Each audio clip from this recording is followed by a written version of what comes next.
எல்லாருக்கும் happy new year. So 2025லேருந்து 2026க்கு வந்து காலடி எடுத்து வைக்கிறோம். இந்த நாளில் ஒரு கோட் ஒன்று பார்த்துடலாம். Your today's pain May change as your strength tomorrow. இன்று நீங்கள் உணரும் வழி நாளை நீங்கள் உணரும் பலமாக இருக்கலாம். ஸோ இந்த கோட்டை வந்து நல்லா புரிஞ்சுக்கோங்க. ஸோ இன்னைக்கு நம்ம கஷ்டப்படுறோம், நிறைய படிக்கிறோம், நிறைய சிலபஸ் கவர் பண்ணுறோம், நிறைய மார்க் டெஸ்ட் எழுதுறோம். ஸோ இது எல்லாமே நமக்கு வந்து கொஞ்சம் ப்ரெஷரைஸ்டாக தான் இருக்கும். ஏன்னா நமக்கு எப்படியாச்சும் வேலை கிடைச்சிடணும் அந்த நம்பிக்கையில தான் நம்ம இது எல்லாமே பண்ணுறோம். ஸோ அந்த நம்பிக்கை என்னைக்குமே வீண் போகாது. நம்ம பட்ட கஷ்டத்துக்கு கண்டிப்பாக பலன் வந்து உண்டு. ஸோ நீங்கள் நல்லா படிங்க, தைரியமாக ப்ரிப்பேர் பண்ணுங்க. ஸோ நீங்கள் வேலை பார்த்தா கூட கண்டிப்பாக படிக்க முடியும். நானும் அந்த மாதிரி தான் படிச்சுக்கிட்டு இருக்கேன். ஸோ உங்களுக்கு கண்டிப்பாக இந்த 2026ல் எல்லாருக்குமே வேலை கிடைக்கணும், படிக்கிற எல்லாருக்குமே. ஸோ அதுக்கான பிளெஸிங்ஸ் வந்து கண்டிப்பாக நமக்கு இருக்கும். ஸோ நல்லபடியாக ப்ரிப்பேர் பண்ணுங்க. ஸோ வாங்க இன்னைக்கு முதல் தேதி ஜனவரி 2026க்கான கரண்ட் அஃபேர்ஸ் பார்க்கலாம். ஸோ இந்த கரண்ட் அஃபேர்ஸ் எல்லாமே ரொம்ப இம்பார்ட்டன்ட். ஸோ மறக்காம நோட் பண்ணி வச்சுக்கோங்க. மற்றவங்ககிட்ட இல்லாத என்ன நம்மகிட்ட ஸ்பெஷலாக இருக்குன்னா, ஏஐ தொழில்நுட்பம் மூலம் எந்த கரண்ட் அஃபேர் எந்த எக்ஸாம்ஸ்ல கேட்க வாய்ப்பு இருக்கு அப்படின்னு நம்ம மென்ஷன் பண்ணியிருக்கோம். ஸோ அது ரொம்பவே ஹெல்ப்ஃபுல்லாக இருக்கும். நோட் பண்ணி வச்சுக்கோங்க. ஸ்போர்ட்ஸ்ல current affair. Who is the second Indian woman player to cross 10,000 runs in international cricket? சர்வதேச கிரிக்கெட்டில் 10,000 ரன்களை கடந்த இரண்டாவது இந்திய பெண் வீராங்கனை யார் அப்படின்னு பார்த்தீங்கன்னா ஸ்மிருதி மந்தனா. சர்வதேச பெண்கள் கிரிக்கெட்டில் 10,000 ரன்களை கடந்த இரண்டாவது இந்தியர் இவர் மற்றும் உலகின் 4வது வீராங்கனை ஆவார். Awards and appointment current affairs. Who has been appointed as the interim director general of the National Investigation Agency NIA? NIA-வின் இடைக்கால தலைமை இயக்குனராக நியமிக்கப்பட்டவர் யார் அப்படின்னு பார்த்தீங்கன்னா ராகேஷ் அகர்வால். ஐபிஎஸ் அதிகாரியான ராகேஷ் அகர்வால் NIA-வின் இடைக்கால தலைமை இயக்குனராக நியமிக்கப்பட்டிருக்காரு இப்போ அவர். Awards and appointment current affairs. Which world leader will be conferred with Israel's highest civilian honor, the Israel Prize of Peace? இஸ்ரேலின் மிக உயரிய சிவிலியன் விருதான இஸ்ரேல் அமைதி பரிசு யாருக்கு வழங்கப்பட்டது அப்படின்னு பார்த்தீங்கன்னா யுஎஸ் பிரசிடென்ட் டொனால்ட் ட்ரம்ப்.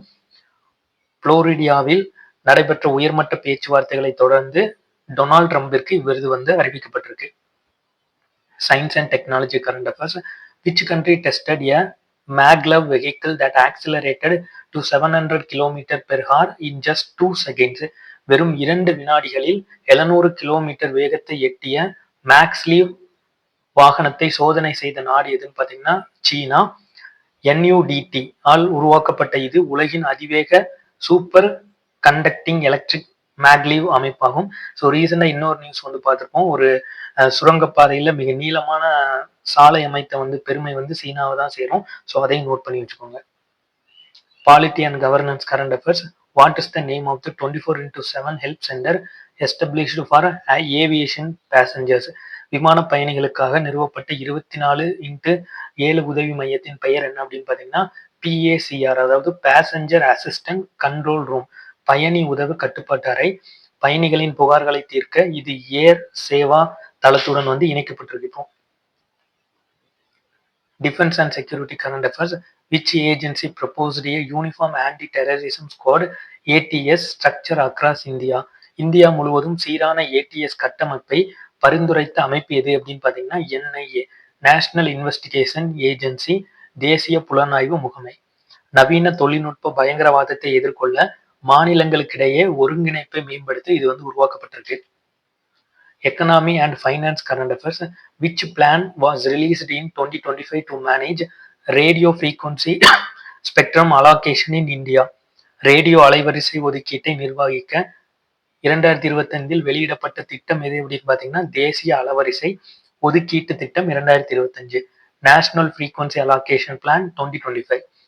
இது 8.3 கிலோ ஹெர்ட்ஸ் முதல் 3000 ஜிகாஹெர்ட்ஸ் வரையிலான அலைவரிசை ஒதுக்கீட்டை உள்ளடக்கியதுங்கிறது குறிப்பிடத்தக்கது. Economy and finance current affairs. What is the combined outlay for SBFAS and SBDS ship building schemes? SBFAS மற்றும் SBDS கப்பல் கட்டும் திட்டங்களுக்கான மொத்த நிதி ஒதுக்கீடு எவ்வளவு அப்படின்னு பார்த்தீங்கன்னா 44,700 கோடி. உள்நாட்டு கப்பல் கட்டும் திறனை அதிகரிக்க இத்திட்டங்கள் 2036 வரை செயல்படுத்தப்படும் அப்படின்னு சொல்லியிருக்காங்க. Economy and finance current affairs.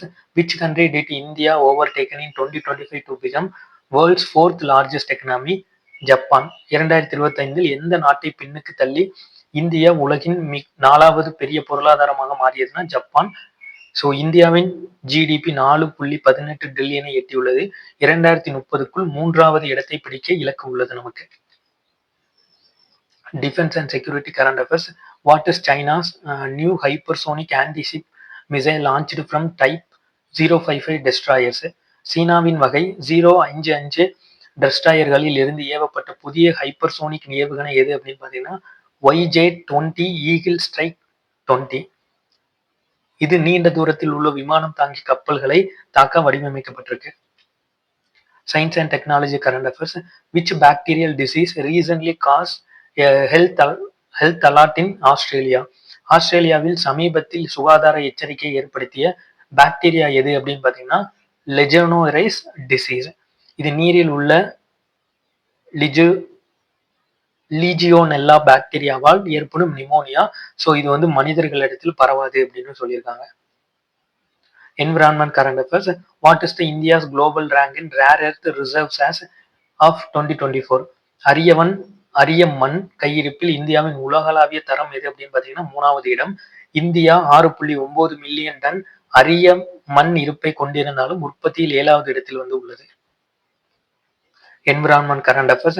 Which national park in Chhattisgarh is being proposed for UNESCO World Heritage status?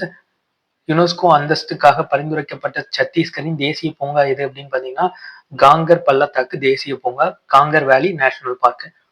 Bustard மாவட்டத்தில் உள்ள இது திரத்கர் நீர்வீழ்ச்சி மற்றும் சுண்ணாம்பு குகைகளுக்கு பெயர் பெற்றது. Environment current affairs. Which report discuss CO2 absorption by concrete under Indian climatic conditions? Concrete CO2வை உறிஞ்சுவது குறித்து விவாதிக்கும் அறிக்கை எது அப்படின்னு பார்த்தீங்கன்னா carbon uptake by concrete report. Concrete மூலம் கார்பன் உறிஞ்சுதல் அறிக்கை. கான்கிரீட் மூலம் கார்பன் உறிஞ்சப்படுவதை மதிப்பிடும் வகையில் இவ்வறிக்கை வந்து வெளியிடப்பட்டிருக்கு. Judiciary current affairs.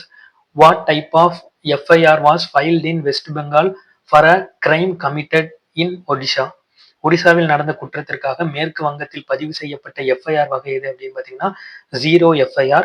எல்லை வரம்பின்றி எந்த காவல் நிலையத்திலும் புகார் அளிக்க இது வந்து அனுமதிக்குது. International relation current affairs. Who was the first female prime minister of Bangladesh who passed away recently? சமீபத்தில் காலமான வங்கதேசத்தின் முதல் பெண் பிரதமர் யார் அப்படின்னு பார்த்தீங்கன்னா கலேதா ஜியா. ஸோ இவங்க வந்து ரீசெண்டா காலம் ஆயிட்டாங்க. வங்கதேசத்தோட முதல் பெண் பிரதமரும் கலேதா ஜியா தான். 3 முறை பிரதமராக இருந்த இவர் 1991 நாடாளுமன்ற ஆட்சி முறையை வந்து அறிமுகப்படுத்தினார். Miscellaneous current affairs.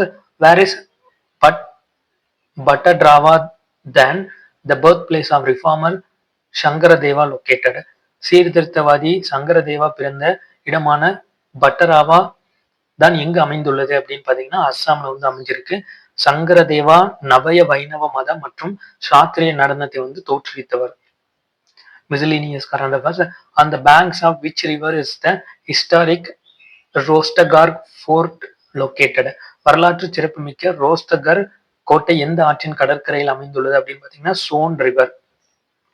பீகாரில் அமைந்துள்ள இது ராஜா ஹரிச்சந்திரனால் கட்டப்பட்டது. இந்தியாவின் மிகப்பெரிய கோட்டைகளில் இதுவும் ஒன்று. ஸோ இன்னைக்கான கரண்ட் அஃபேர்ஸ் எல்லாமே இவ்வளவுதான். ஸோ புது வருஷத்துல இருந்து நல்லபடியா படிக்க ஆரம்பிங்க. இந்த வருஷம் உங்களுக்கு நல்லபடியா அமையணும்.